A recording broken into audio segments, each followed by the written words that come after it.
bienvenidos, bienvenidas a esta nueva entrega de la Palabra del Señor. Estamos en la serie El creyente y el pecado. Hoy con la parte sexta, el llamado a ser santos, el proceso de la santificación. Como siempre, primero tendremos la lectura de la Palabra del Señor, luego una oración y continuaremos.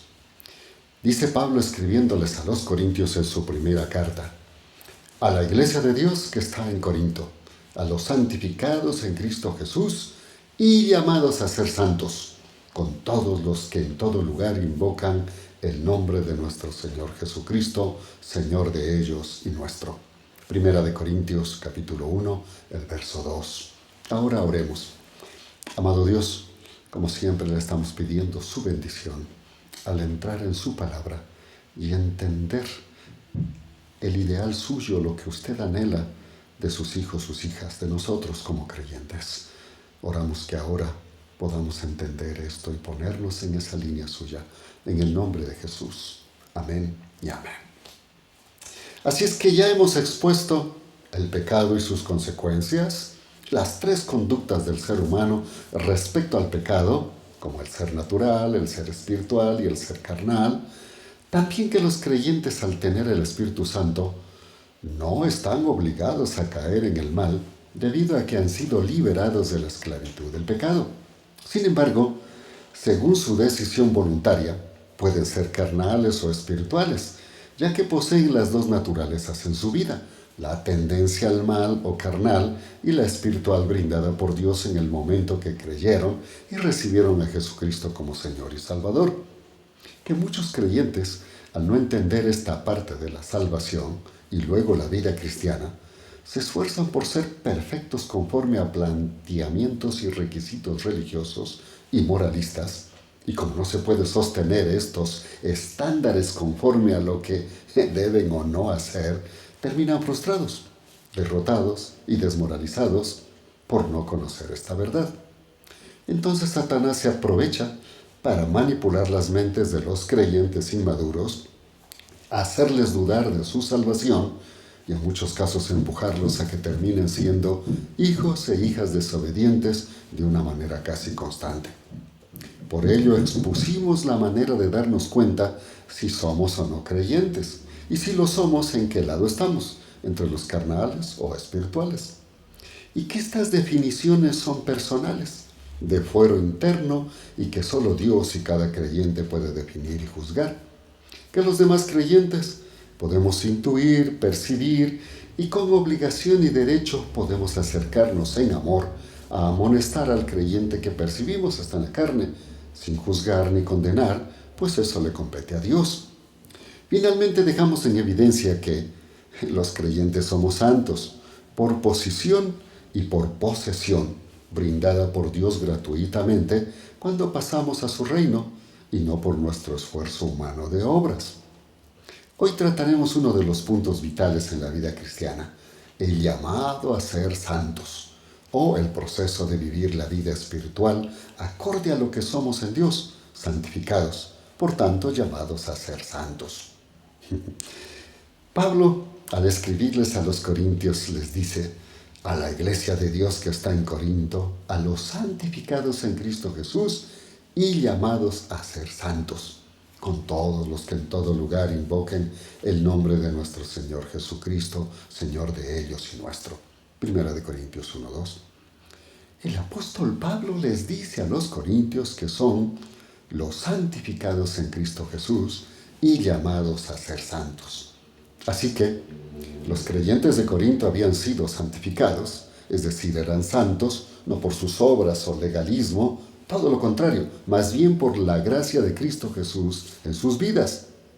Pero esta santificación debían cultivarla y avanzar en la madurez espiritual, pues su conducta en la mayoría de ellos, a pesar de los dones impartidos por el Espíritu Santo, no eran de creyentes maduros. Por eso el llamado a ser santos, es decir, a asumir el proceso de santificación. Baste unos cuantos ejemplos de su conducta aún carnal, pero en proceso de santificación o madurez espiritual. Primero, tenían disputas de modelo de liderazgo. Por eso en el capítulo 1 ya se les dice: Os exhorto, pues, hermanos, por el nombre de nuestro Señor Jesucristo, a que os pongáis de acuerdo y que no haya más disensiones entre vosotros. Me refiero a que uno de vosotros está diciendo, yo soy de Pablo, otro yo de Apolos, otro yo de Pedro y otro yo de Cristo. ¿Está dividido Cristo? ¿Acaso fue crucificado Pablo por vosotros? ¿O habéis sido bautizados en el nombre de Pablo? Primera de Corintios capítulo 1, el verso 10 y los versos 12 y 13.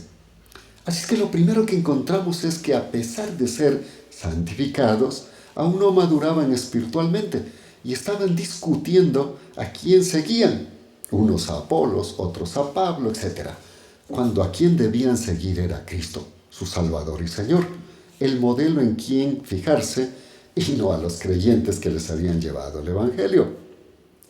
¿Encuentra similitud en las denominaciones y seguidores de predicadores en nuestro tiempo?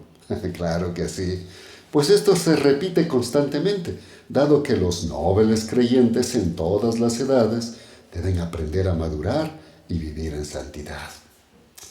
Segundo, tenían prácticas de pecado aceptadas por la sociedad de su tiempo. En el capítulo 5 se les hace ver lo que están practicando y tolerando. Les dice, ciertamente se oye que hay entre vosotros inmoralidad sexual y una inmoralidad tal como ni aun entre los gentiles se tolera, tanto que hay quien tiene la esposa de su padre. Primera de Corintios 5:1. Este libertinaje sexual y sin pudor era práctica corintia. Por tanto, aún no entendían cómo debía ser la nueva vida en Cristo. Lo tomaron como una religión más en la que valerse, posiblemente para usufructuar del poder de Dios y sus líderes. En tercer lugar, tenían pleitos ante los incrédulos. En el capítulo 6 se trata de sus pleitos ante los incrédulos. Les dice, pero el hermano va a juicio contra hermano, y ante los incrédulos. Sin lugar a dudas, ya es un fracaso total para vosotros el que tengáis pleitos entre vosotros. Primera de Corintios capítulo 6, versos 6 y 7 en su primera parte. Esta falta era y es por falta de perdón y no buscar soluciones, sino imposición personal o partidista en los problemas. ¿Saben que Dios nos manda perdonar inmediatamente y luego buscar el arreglo al problema? Eso es lo que les estaba faltando. En cuarto lugar, hacían abuso de la cena del Señor. Así es que en el capítulo 11 se encuentra que en la cena del Señor se embriagaban. Les dice, cuando pues os reunís vosotros, esto no es a comer la cena del Señor, porque al comer cada uno se adelanta a tomar su propia cena y uno tiene hambre y otro se embriaga. Primera de Corintios capítulo 11 versos 20 y 21. El mandato a celebrar la cena del Señor era y es para recordar la muerte y resurrección de Cristo, anhelando su segunda venida. Ellos la tomaron como una fiesta para dar rienda suelta a su apetito de comer y beber. Baste estos 4 ejemplos. Usted puede leer las 2 cartas a los Corintios y enterarse por sí mismo de todas las dificultades que ellos tenían. ¿Esto quiere decir que los corintios no eran creyentes? Sí lo eran, pero aún eran niños en madurez, debían aprender a vivir la vida de santos. Y este es un proceso personal y de buscar ayuda colectiva en la comunión cristiana para apoyarse, soportarse, exhortarse y así madurar en la vida cristiana. Por eso es que Pablo les dice, y yo hermanos, no pude hablaros como espirituales, sino como a carnales, como a niñitos en Cristo. Primera de Corintios 3:1. Así que todo creyente es santificado cuando acepta a Cristo como Señor y Salvador e inmediatamente es llamado a ser santo, es decir, a aprender la vida de la santidad en Dios. Pablo deja claro que los corintios eran santos, a pesar de sus graves errores, pero no debían quedarse allí, pues luego de ser santificados habían de asumir el llamado imperativo de ser santos. Todo creyente al nacer en la vida cristiana es santificado y debe asumir su vida espiritual, superando por fe sus errores debido a su falta de madurez espiritual, Y esto dependiendo del Espíritu Santo, corrigiendo sus errores y avanzando hacia la vida de santidad en Cristo. ¿Sabe que la madurez espiritual es el sendero de la santificación?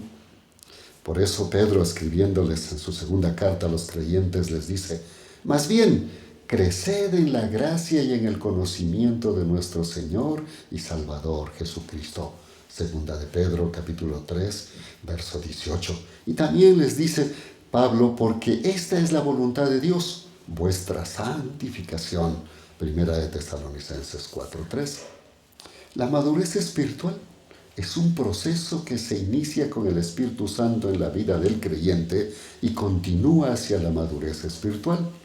Llegamos a ser santificados cuando creímos y recibimos a Cristo como Salvador y Señor. Esto no significa que somos perfectos, sino el haber llegado a ser posesión de Cristo y haber cambiado de posición del reino de las tinieblas al reino de la luz. Por eso se nos pide que vivamos como hijos de luz. Pablo, escribiéndole a los Efesios, les dice: no seáis pues partícipes con ellos, porque en otro tiempo erais tinieblas, mas ahora sois luz en el Señor, andad como hijos de luz. Efesios 5, los versos 7 y 8. Así es que, ¿cuál es el proceso de santificación? Las Escrituras dicen: por lo tanto, fortaleced las manos debilitadas y las rodillas paralizadas, y enderezad para vuestros pies los caminos torcidos, para que el cojo no sea desviado, sino más bien sanado. Procurad la paz con todos, y la santidad sin la cual nadie verá al Señor. Hebreos capítulo 12, los versos 12 al 14. Así es que luego de ser santificados en Cristo, cada creyente es llamado a ser santo. Esto es asumir el proceso de santificación. Esto implica apartarse para dedicarse al servicio de Dios, anunciando el mensaje de salvación, el Evangelio de Jesucristo, y dejando las prácticas que no concuerdan con la palabra de Dios. Por ello Pablo manifiesta: así que, si alguno se limpia de estas cosas, será un vaso para honra, consagrado y útil para el Señor, preparado para toda buena obra. Segunda de Timoteo capítulo 2, verso 21. También, por supuesto, sometiéndonos constantemente al señorío de Cristo a través de su palabra escrita, la Biblia, y la dirección del Espíritu Santo.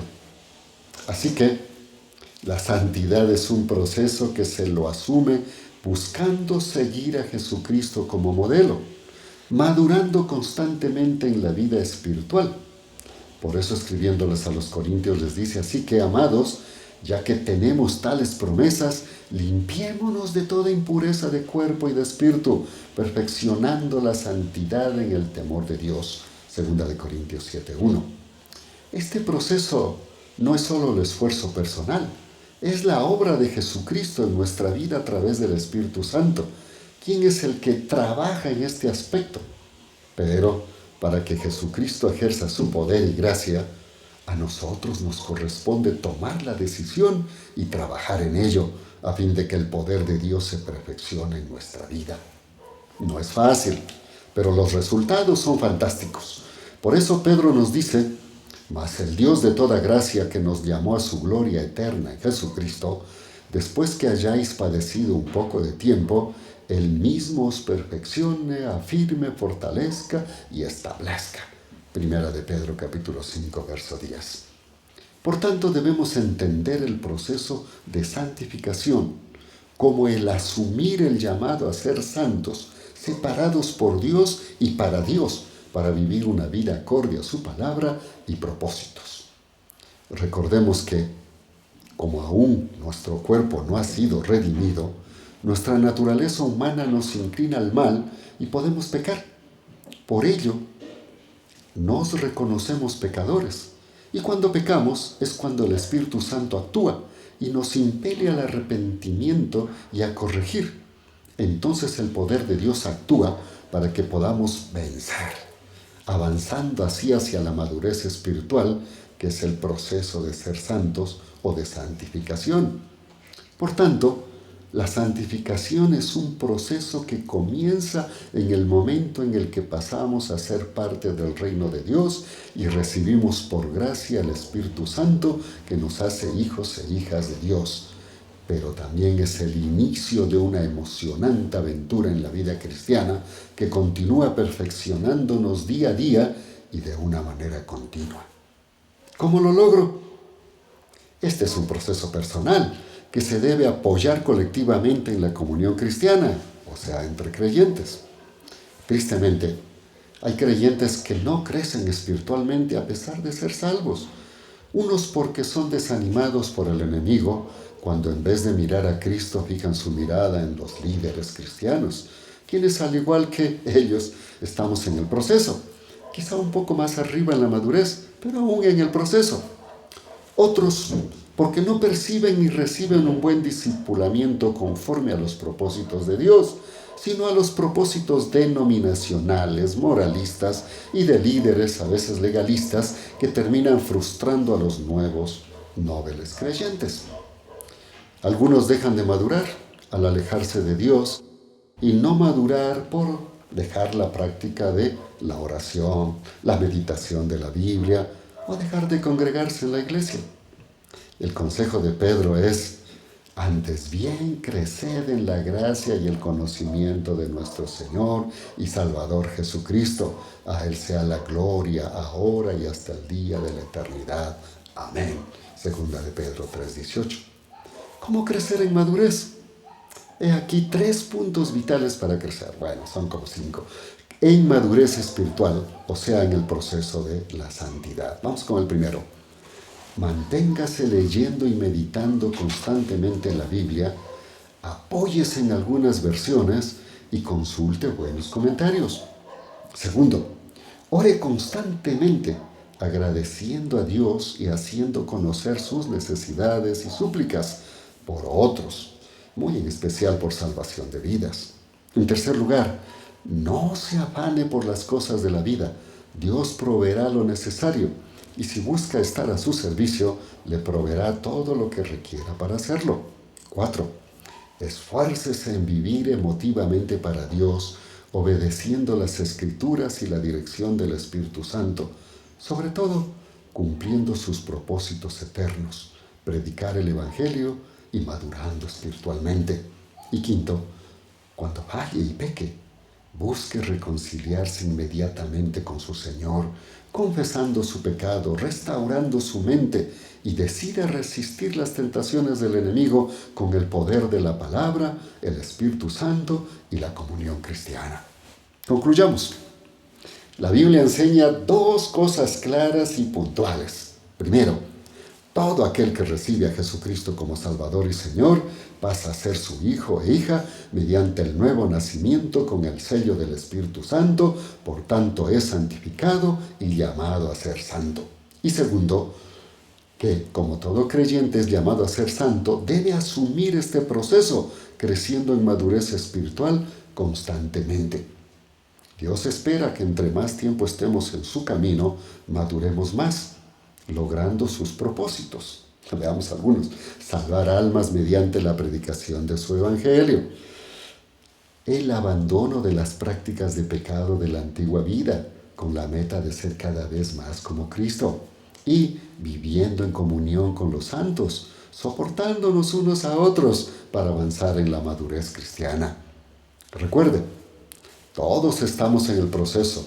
Unos empezando, otros a medio camino, otros un poco más arriba, pero todos vamos hacia el llamado de ser santos conforme a Dios y no a la religión, moralismo, doctrinas o legalismo humano.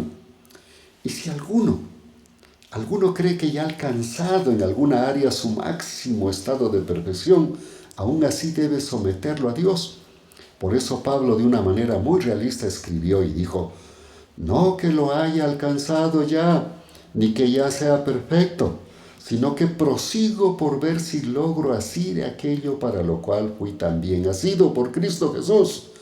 Hermanos, yo mismo no pretendo haberlo ya alcanzado, pero una cosa hago, olvidando ciertamente lo que queda atrás y extendiéndome a lo que está delante, prosigo a la meta, al premio del supremo llamamiento de Dios en Cristo Jesús.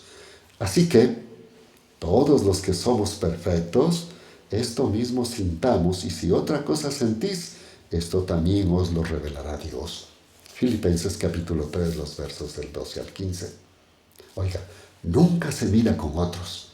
El ejercicio espiritual es mirar a Cristo, luego mirar hacia atrás, al día vivido o que ha pasado, y evaluar delante de Dios nuestra propia vida, preguntándonos, ¿cómo está mi crecimiento en conducta y carácter cristiano a la manera de su palabra y propósitos? Entonces, Dios nos revelará aquello que hemos avanzado y aquello que debemos someterlo a su poder, y humildemente agradecerle y con su poder seguir avanzando en el proceso de ser llamados a ser santos. Finalmente, desechemos el orgullo espiritual, pues lo que logremos no es por nuestras propias fuerzas, sino el amor de Dios en nuestra vida, a fin de que su nombre sea glorificado y más almas se salven. Ahora oremos. Gracias, Dios, por su palabra. En realidad, todos estamos en el camino. Unos empezando, otros a medio camino, otros un poco más arriba, pero todos estamos caminando y debemos ayudarnos mutuamente. Los que están un poco más arriba ayudando a los que están atrás, y los que recién están llegando siendo ayudados por los que ya han avanzado un poco. Pero todos vamos en ese camino hacia la madurez espiritual, a la medida de la estatura de Cristo. Pero en el proceso tenemos que salvar almas, predicando el Evangelio, madurando en la vida espiritual para ser cada día mejores ante los ojos del Señor y, sobre todo, en la comunión cristiana de salvar almas. Que usted y yo, que somos hijos e hijas de Dios, llamados a ser santos, ya dejemos de estar mirándonos hacia atrás ni hacia arriba, sino más bien hacia los propósitos eternos de Dios, ayudándonos mutuamente. Que así sea en el nombre de Jesús. Amén y amén. Muchas gracias por estar con nosotros. Pronto estaremos con otro mensaje. Hasta entonces, Dios les bendiga.